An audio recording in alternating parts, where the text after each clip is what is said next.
The K-pop industry is seeing a wave of comebacks and new releases this June.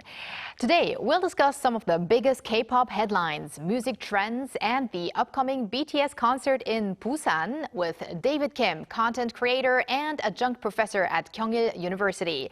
David, welcome back. Hello, glad to be back. All right, we're happy to have you back, David. We're going to talk about all these new comebacks and releases, and we're seeing some veteran groups with over a decade of experience, as well as some newer acts that are still establishing themselves in the K-pop industry. So what do you find most interesting about the month of June? Well, first of all, June is expected to be really packed, and the competition is going to be absolutely fierce because I've just done my research and it seems like more than 15 groups, and these are all big groups coming back in June. Wow. We have a massive lineup. So on top of that, the most interesting thing is, as you mentioned, we're no longer just expecting a playground for 4th and 5th gen K-pop idols that have been dominating nowadays. But this June, we're going to be seeing some very rare comebacks, such as 2nd gen idols like SHINee. We also have 3rd gen idols, absolute vocal queens like Mamamoo coming back. Personally very excited about that as well. On top of that, while the K-pop scene nowadays have been predominantly very successful with girl groups in general, this June we're going to have a lot of boy groups coming back with massive fandoms, groups that you've all heard of like ATEEZ, Boy Next Door, Rise. So it's absolutely going to be fierce in terms of competition. Wow. Yeah, I know we've been reporting as well on IOI's comeback as well for their 10th year debut anniversary. But girl groups in particular seem to be drawing a lot of attention. I've been keeping a close eye on this. I'll jump ahead and say I've been watching LESSERAFIM as well as NMIX. Are there any teams or performances you're especially looking forward to, David? Well, as a K-pop fan that has been standing for over 10 years, a decade, I personally am biased a little bit more towards Mamamoo because I feel like they are the absolute vocal queens. They are very, very talented, and it's very exciting as a fan to see the full group come back in such a long time. So shout out to Mamamoo. But as a content creator as well, I do have to keep up with the trends nowadays, which leads me to the absolute trend viral queens nowadays, which is Hearts to Hearts. And you've probably heard their song Rude with the iconic sound like, do you know what he said to me? You know, right? I did a challenge actually. Yeah. So yeah, they've absolutely have a massive success in terms of virality on short form platforms. So a lot of eyeballs are looking towards to their next album, which is coming soon. And yeah, people are wondering whether they can replicate that viral magic. And we've seen a lot of short forms just pop up with their star members like Ian or Stellar with their unique signature lines like the one I said before. And another point is that nowadays in the K-pop industry, there have been a lot of hype-based groups that have been dominating the sector. But now we finally have a traditionally very strong powerhouse SM coming back with Hearts to Hearts. So the competition is going to be very, very interesting to look at. I'm very glad that you mentioned Mamamoo because I thought that many K-pop fans abroad would not be that familiar with Mamamoo. But I remember we did talk to an expert before abroad who actually specifically mentioned that he's a big fan of Mamamoo. So it's interesting to see that these groups, these earlier generation groups, and those vocal groups are also getting the attention these days. And you did mention the viral queens like Hearts to Hearts. So these catchy songs, hooks, and short-form challenges often go viral together these days. And some people even say that these short forms, because they are generating so much buzz, that it's even more important than the actual music performances. So what's your take on that? Yeah, it's definitely true that nowadays K-pop groups cater more towards the short-form platforms with very addictive viral hooks and such. And we've seen recently very viral hits such as Cordace's Green Green. and also Eyelids, It's Me. You've all heard that before, right? So yeah, it's definitely important, but in my point of view, I feel like the traditional music shows still have a very big significance in the K-pop scene, just because at the core, K-pop is a fan-driven business after all. So if you want to satisfy the needs of the core fandom, you have to provide those kind of content that is really just diverse in matters such as, you have changing concepts, outfits, you can see the visual, technical, intricacy of the group itself. And also you can see like the ending fairies, which are the highlight and the cherry on top for these music shows. So not only short form success, but we have like the music shows and also other promotions and the fan meets, which are very important. I think short forms are especially very good for people who are maybe not into K-pop, but they see the song or listen to the song for the first time on short forms. Yeah. And in that way, they actually get to watch the original music video. Yes. I think that's the case in many cases.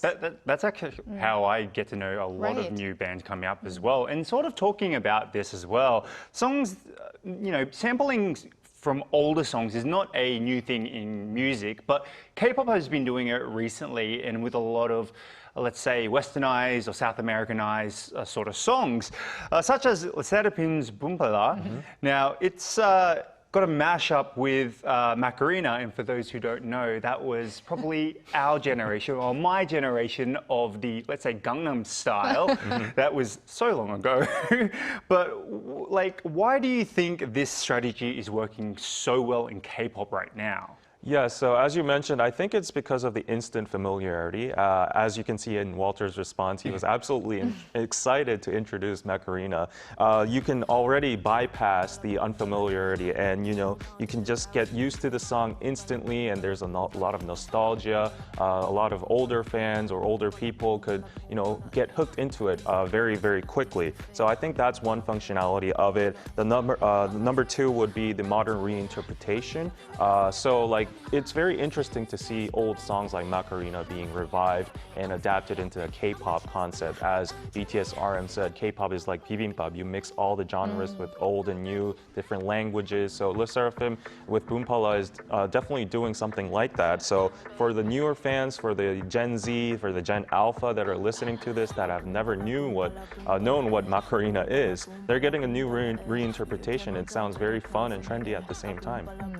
I keep bobbing my head right now to the Bumpala Bumpala. Yeah, very addictive. But very interesting is that Macarena is actually a female name, while Bumpala, I heard, is a made-up chant kind of thing. So yeah, it's very interesting how they reinterpret this. But on another note, David, idols these days seem to be busier than ever. So whenever they release a new album or even just a mini album, they have to go on tours and they have to create lots of different content. So what do you think about this constant activity? It probably has advantages, but maybe also some concerns? Yeah, so we've talked a lot about short form and digital platforms, and I think it's driven by that. The cause is the short form craze, I think, because in the digital era, we have to have nonstop stimulation. Unfortunately, the attention span has shortened a lot. So for the K-pop scene as well, too, they have to push out constant stimulation or content, aka music videos, short forms, challenges, whatnot. So yeah, that's one factor. And there's a lot of competition. As you can see in June, we have more than 15 groups coming back. So if you just rest for a while, like 3 months, 6 months, there's a risk that you might be forgotten. So it's become a very fierce competition field. So I guess the bright side would be you can maximize the profit in terms of the company side, and also for the idols as well too. If they have good contracts, they can maximize their own revenue streams, and they could provide financial security, which a lot of idols need after their activities. On the contrary, for the darker side, I think there would be definitely side effects like burnout, or the burnout of creativity. A lot of people are criticizing nowadays that the songs are getting more factory-like because they have to push it out in shorter terms. So there are criticisms about that as well.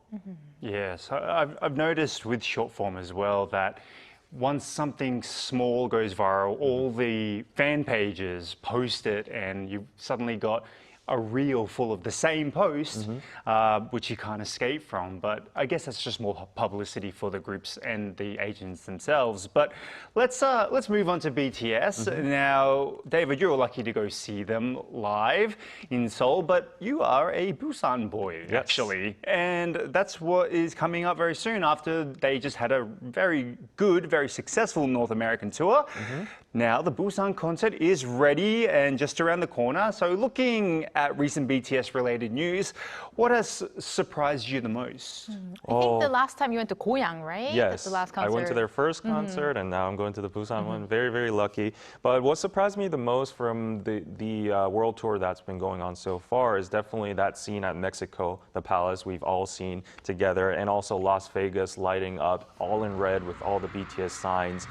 So yeah, the economic impact, the diplomatic effect they had, that was all just them being cultural ambassadors. And I think they've elevated their status from K-pop idols into like a next level. So that was just impressive to see, and also the sheer scale of people lining up and the merch selling out the stadiums. That is just all impressive as a whole. On top of that, you've definitely noticed that their tour name Arirang and their song Body to Body has the Arirang chant part.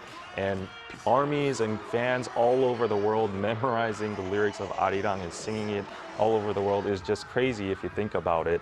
So yeah, those kind of things were the most memorable to me. And also, just to add on a little bit, them coming to Busan after their North American leg is very impressive logistics-wise because they're coming backwards, essentially. And this is all because they're doing their festa, their 13th year anniversary after their military service. So they're coming back to their roots. They're saying thank you to their homeland. So it's very, very meaningful. I can imagine that Busan will be turning into purple during that period. But David, so with this concert taking place on June 12th and 13th, Busan is already buzzing. Hotels are fully booked. And yeah, there are still last-minute preparations underway. So as you are lucky enough to go to Busan, tell us what you're most excited about. And do you think there's actually going to be a kind of difference in this concert in Busan this time? Well, what I'm most excited about is saving money from the accommodation because I have my own house over there. So I'm sorry, I'm just kidding. But anyways, I've heard the price gouging incidents have been pretty bad. So I hope armies can get some affordable deals. I heard there are temple stays happening as well too. So yeah, on top of that, I think Busan is just a beautiful coastal city. Everyone visits after visiting Seoul. So like just that city lighting up in purple, red, and being filled with global citizens and armies visiting, and just imagining that scene at the beach and all that is just mind-boggling to me. It's very exciting personally as it's my hometown. And on top of that, because it's going to be festa period for BTS, it's their 13th anniversary, very special. I am expecting there to be some exclusive or surprise events or stages from BTS. That's just my hope, but it seems very plausible, so fingers crossed. Okay, keep us updated on that. Enjoy the concert. And because we earlier heard from Seong that piting is also a word that many foreigners and K-pop fans also use. Let's say piting to BTS as well and to K-pop in the month of June. Thank you very much, David, for coming in today. And thank you, Walter. As always, we're going to have you back here later this week. See you soon.